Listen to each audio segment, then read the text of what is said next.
ये नई चरस आई है मार्केट में, इसको कहते हैं फिजेट स्पिनर। ये थोड़ा मुश्किल नाम पड़ता है, इसलिए मैं कहता हूँ इसको चकरघिन्नी। ये जैसे पिछले साल इसी सीजन में पोकेमॉन गो आया था, आम पब्लिक से लेकर सेलिब्रिटीज तक उसके पीछे बौराए रहते थे, बागों में, बहारों में, सड़कों पर हर जगह पोकेमॉन खोजने के लिए परेशान रहते थे। उसी तरह बच्चों से लेकर बड़े तक इसके पीछे परेशान रहते हैं। ये कहाँ से आया, इसका क्या इतिहास है और क्या इस समय इसको लोग इतना क्यों पसंद कर रहे हैं, ये सब हम आपको बताएंगे। अगर आपके घर में बच्चे हैं तो इसके लिए जरूर जिद कर चुके होंगे, हो सकता है कि जिद पूरी भी हो गई हो। इसे खरीदने और नचाने का शौक तो जो है सो ये है, इसे बेचने का तरीका लाजवाब है। अमेज़न पर इसे एंजाइटी यानी चिंता रोग से छुटकारे का रामबाण इलाज बताकर बेचा जा रहा है। इसमें अंधेरे में लाइट भी चमकती है, वो जैसे रेडियम वाली घड़ी में चमकती थी।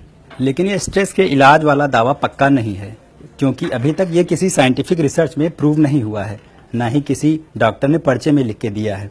ऑटिज्म यानी अपने में खोए रहने वाली बीमारी, इसके अलावा एकाग्रता की कमी, स्ट्रेस यानी चिंता से निपटने में ये चकरघिन्नी कितनी कामयाब होती है, इसका अभी कुछ पता नहीं है। यानी ये ऑनलाइन बिजनेस वाली वेबसाइट्स पब्लिक को बेवकूफ़ बना रही हैं।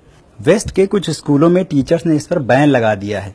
उनका कहना है कि ये खिलौना बच्चों की एकाग्रता बढ़ाने के बजाय खत्म कर रहा है। उनकी एकाग्रता पढ़ाई से खिसक कर इस खिलौने पर शिफ्ट हो गई है। मम्मी पापा लोग अलग परेशान हैं, बच्चा हर काम छोड़कर चकरघिन्नी नचाता रहता है। मेडिकल रिसर्च तो ये कहती है कि बच्चों की एकाग्रता बढ़ाने के लिए फिजिकल मूवमेंट जरूरी है, लेकिन ये दुपुन्नी भर की चीज फिजिकल मूवमेंट का जरिया नहीं है। इससे सिर्फ एक उंगली हिलती है, जो ना तो शारीरिक और न मानसिक रूप से बच्चे की हेल्प कर सकता है। फ्लोरिडा के एक साइकोलॉजिस्ट मार्क रबर्ट ने वॉक्स मैगजीन को बताया था कि अभी तक फिजेट स्पिनर पर कोई रिसर्च नहीं की गई है और इसके असर के बारे में अब तक साइंटिस्ट अनजान हैं। उनका कहना था कि इसका ज्यादा इस्तेमाल फायदे की जगह नुकसान पहुंचा सकता है। इसकी खोज किसने कब की, ये बताते हैं। इसकी अनऑफिशियल आविष्कारक कैथरीन हेटिंगर हैं। अनऑफिशियल इसलिए क्योंकि उनके पास इसका पेटेंट नहीं है। हेटिंगर ने 1993 में इस डिवाइस का पेटेंट लेने के लिए एप्लीकेशन डाला था।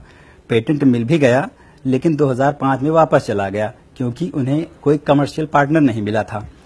हेटिंगर ने मनी मैगजीन को एक इंटरव्यू दिया था, जिसमें बहुत काम की बात बताई थी कि ये फिजेट स्पिनर का आइडिया बच्चों को मुश्किलों से दूर रखने का था, किसी किस्म की मेंटल हेल्थ या चिंता मिटाने के लिए नहीं। वो इजराइल गई थी और वहां पर बच्चों को देखा तो जैसे हमारे यहाँ कश्मीर में पत्थर मारते रहते हैं, वैसे वहां पुलिस वालों पर पत्थर फेंक कर अपना मनोरंजन कर रहे थे।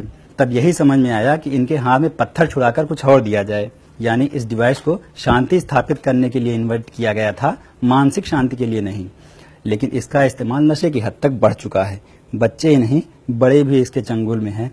अब तक जैसे हर 2 मिनट पर फोन उठाकर चेक करते थे कौन सा मैसेज आया, कौन सा नोटिफिकेशन आया, उसी तरह अब फिजेट स्पिनर घुमाने लगते हैं। तो ये थी कहानी फिजेट स्पिनर यानी चकरघिन्नी की। ऐसी और ललन टॉप खबरों के लिए हमारे साथ बने रहिए। अगर ये वीडियो फेसबुक पर देख रहे हैं तो हमारे पेज को लाइक कीजिए, और अगर यूट्यूब पर देख रहे हैं तो हमारे चैनल को सब्सक्राइब कीजिए। Thank you.